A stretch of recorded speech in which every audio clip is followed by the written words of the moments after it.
Hi everyone, welcome back to my channel. So today I'm going to be doing a video on sorting out my fish. I have a catfish farm here in Lagos, and so today I'll be sorting them out and thought of sharing this video with you guys. This video is for those people who are keeping catfish. If you are starting a new business on catfish, or you're just interested in the fish business, then you can go ahead and watch this video. So in this video today, I'm going to be sorting out my fish, which are 3 months old, 3 months plus. And I know I've sorted out my fish late. It's because I've been very busy in these previous months. I've been very busy. Otherwise, I used to sort out my fish when they're 2 months, so that the bigger ones will not eat the smaller ones, and then the smaller ones will not attack the bigger ones as well. And so today, that is what I'm going to be doing. I'm going to be sorting out the fish in this particular pond. These fish are 3,000 fish in this particular pond, and you can see that the pond is really congested. There are so many fish inside this pond. This is another of my ponds with a lot of fish as well. I'm not going to be sorting out this today. I'm going to sort this out maybe in 2 days time, whilst today we're going to sort out one pond because I'm going to be using one guy. The secret about sorting out fish actually is to do it very early in the morning before the sun becomes so bright, because here in Lagos it's very hot. And so if you do it in the afternoon when the sun is out, you have a high mortality rate because most of the fish will get weak and they'll be in the hot sun with little water, and it will not just be good. The first time I sorted out fish, I actually had a mortality rate of like 200 fish in just those few hours because I did not do it well. But then now, because I've been sorting out fish for quite some time, I have my own strategy that has worked out well for me. Every farmer, of course, has the way they do their own thing, and the strategy that I'm going to be using here, that I'm going to be doing in this video, is the one that I've been doing on my farm and has been working out for me.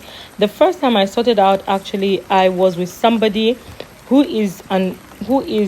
has been doing this business for a long time, and he brought his own ideas, and I had a high mortality rate, so I felt that his idea did not work out well for me, and so I tried my own and I have been using it and it's been good.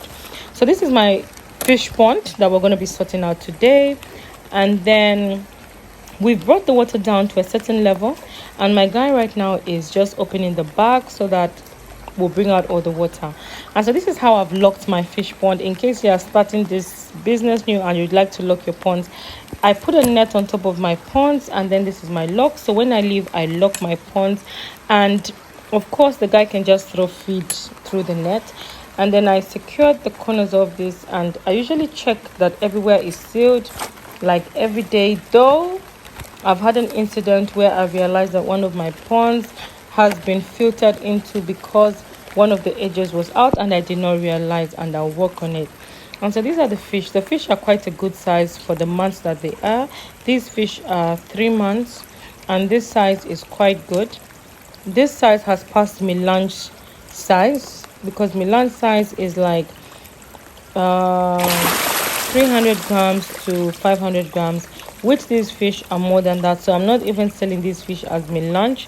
I'm just going ahead and keeping them the whole 6 months, and then from that 6 months is when the smaller ones, I'll just smoke them as smoked fish and sell the bigger ones.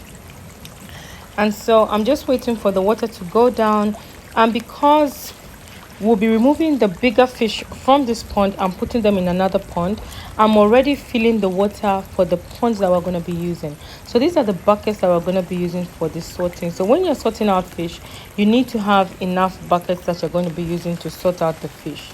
In this method that I'm going to be doing, the first method that I used the first time I sorted out fish, you don't need as many buckets because we separated the pond into two using planks, and then through the smaller ones one side and through the bigger ones on the other side of the pond. Then after that process again, we started packing out the fish again, so it was just like redoing the work.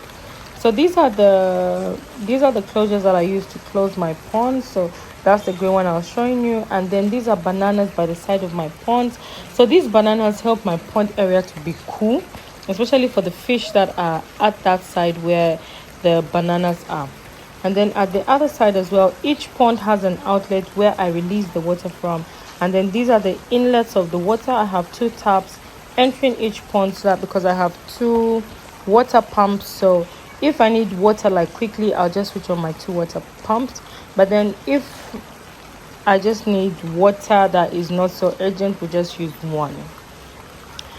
And so you can see all these holes on my pond that are showing that something has been going on in this pond.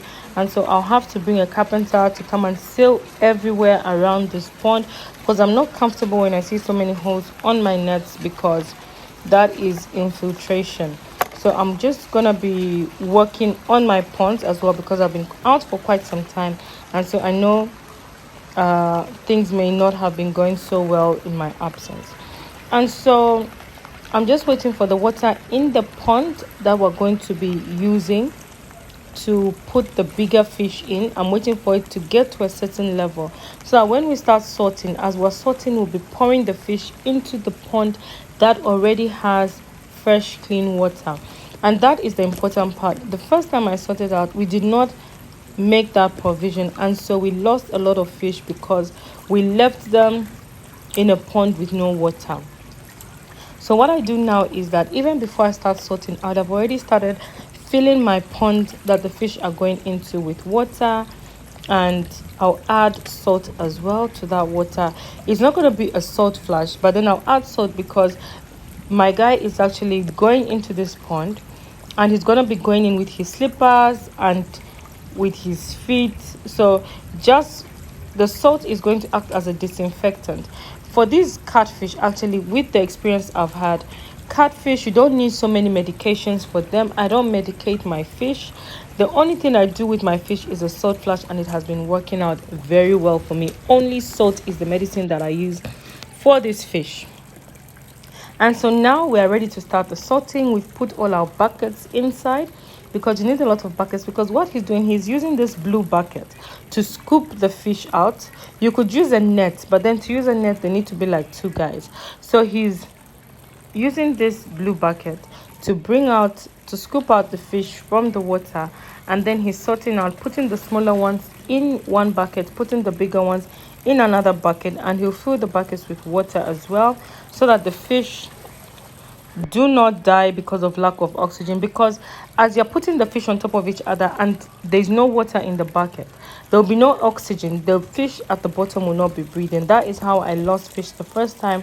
And so I learned that you need to put a lot of water in the bucket. And besides putting the water in the bucket, when they reach a certain level, just go and throw them into the pond that is available for them, for that bigger size. So that is what is going on right now. And you can see that this particular fish is a very big fish. This fish is almost 1 kilo, and it has been killed by its fellow fish.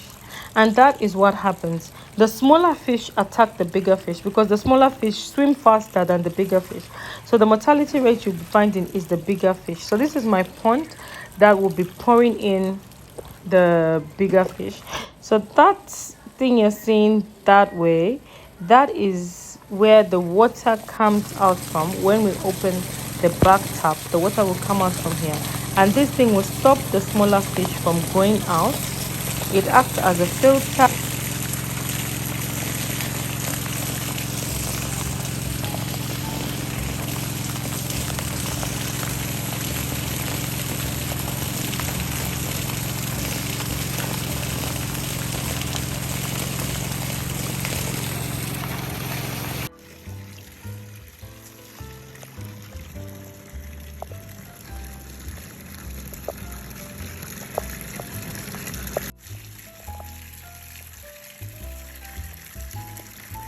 So if you notice now, these fish are in water, but not all the fish are covered with the water.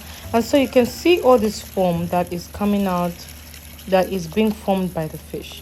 When you see plenty of this foam, you actually see a lot of foam, more than this, when the fish begin to die because they're lacking oxygen. So what happens is, when like I'm selling for marketeers, on my farm, you'll see they'll put the fish in buckets, and when it starts having foam, they'll now start getting vegetable oil and adding to the bucket of fish, that it will stop the fish. I don't know how it produces, how it helps to actually allow oxygen to enter inside the water. And so that is one thing that they use. But for this time, when I'm sorting out fish, I do not use that vegetable oil to stop that. I would rather, when I notice that the foam is coming up, I would rather do something like go and pour them in the pond, or remove some of the fish from the bucket, put it in another bucket, or add more water to the bucket. Because once you add more water to the fish, you would have allowed more of them down there to be getting the oxygen as well. Like, the water in this bucket is good because it's full to the brim, and you cannot see the fish outside. But in this second bucket, the water there is not enough. That's why you see foam on top. So you can see the difference between these two buckets, that one covers all the fish and there's no foam, whilst the other one, the fish, you can see the fish on top and you can see foam, meaning that this one you can have mortality rate from it. So my guy has now poured part of the fish in the pond, and I've added 1 sachet of 500 grams of salt to it.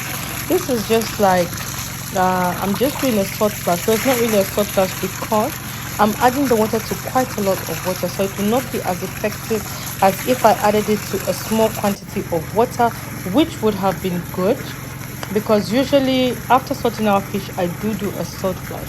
But then because of time I did not do that, and so what I'll do is, when I'm changing water, which will be like in 2 days time, I'll drain out all the water and do a salt flush on this fish, so that I do not have a mortality rate, because a high mortality rate. Because what happens is, when you sort out fish, because of the exposure to so many things, it's good to disinfect the pond, and you disinfect with the soap. This pond I've actually washed it out.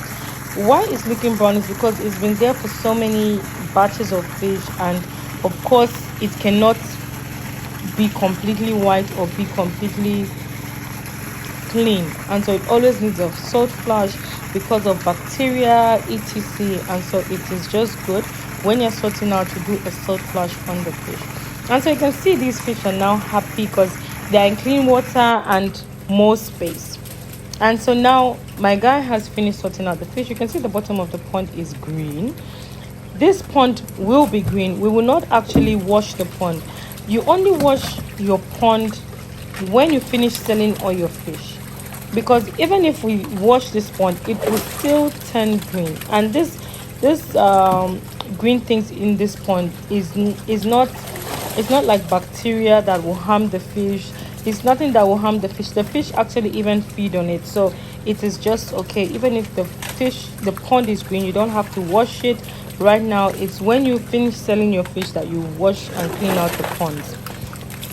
And by the time the fish will get bigger, all these green things, I don't know, they just disappear from the ponds, because of the bodies of the fish will be moving everywhere. So the pond will not be green again by the time the fish will be big. And so this is the pond that I'm going to leave the smaller size of fish, the fish that is in the buckets now. The bigger ones, he's already transported them to the other pond that I showed you previously. And so our sorting is almost done.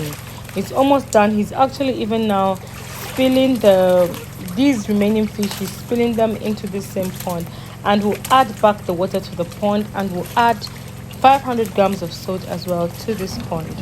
And we'll not do a salt flush, we'll just add salt to it. In 2 days time, when we're changing our water, we will do a salt flush, because we change water every 2 days for this particular stage. But when they get bigger, like 4 months, 5 months, we'll change, like today we change, tomorrow we top up, just like that. And so now we've poured our fish into the pond, and now we are adding back our water. And then these fish will not eat. If we give them food like right now, when we fill the water, they will not eat, because they are still not settled. They're still expecting something to happen. Are we removing more fish? Is something not easy?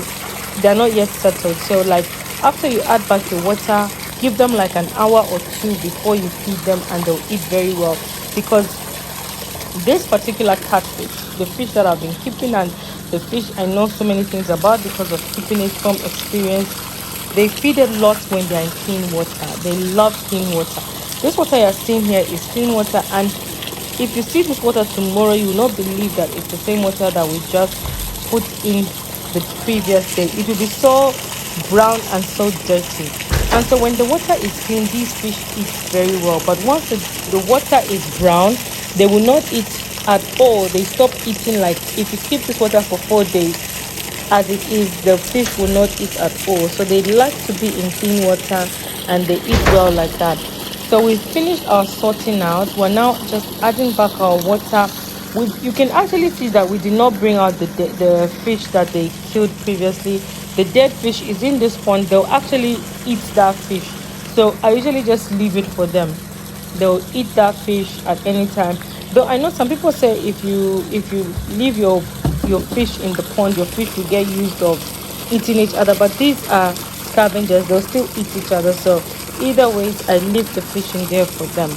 And so if you've watched this video to this point and you appreciate the content, thank you for watching. Don't forget to hit the like button. Don't forget to subscribe.